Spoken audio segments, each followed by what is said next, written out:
I think that people ask me all the time, how do you make a living today in photography, and can you still do it? Things have changed so much. And things have changed a lot, but a lot of things are the same. And when you love music and you love photography and you love what you do, you just go out there and make it happen. I think of people like Bob Gruen and Jim Marshall and Henry Diltz and all these other photographers here who I'm forgetting. And I think about, they were out there taking photographs of musicians because they loved it, not because they were trying to pay their rent. And it might have become that later on, but I think if you just have a passion for something, you really just go for it and it works out. It's funny, I chose this image and I was thinking, wow, it's outside of the box, the multiple exposure and that, and of course I didn't think to talk to Bob beforehand.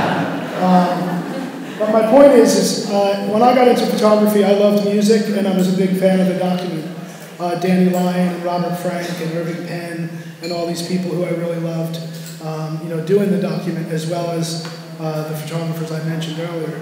And so my initial approach to my photographs of musicians had been the document. I'm a big fan of photographs with atmosphere, captured moments, real moments, and like I said, the document.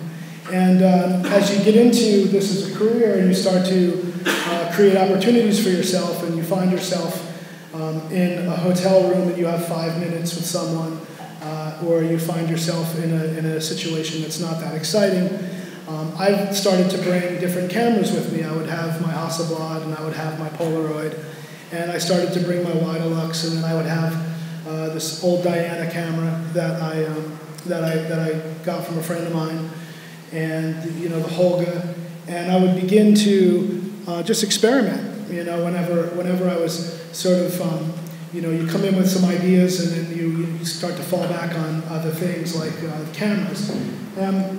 This particular photograph is of the recent Bruce Springsteen record called High Hopes. And I photographed Bruce a lot, and I've done probably the last 6 out of maybe 8 album covers of his since 1999 when he got the E Street Band back together. And I was asked to go to his home and his home studio to photograph for this project.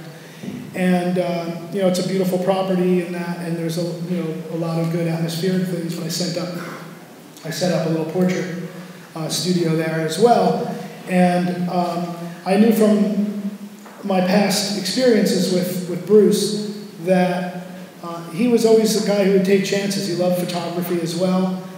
He understands the history of photography and music.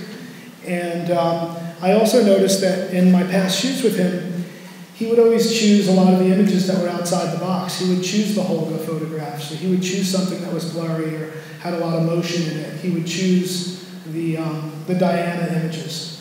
And there's a few people that I work with that do, they're the same way. Whether it's, Pearl Jam, who does the same thing.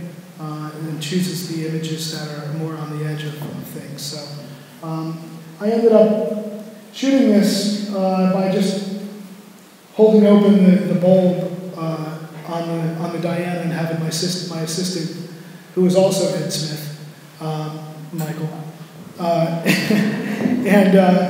and capturing this moment.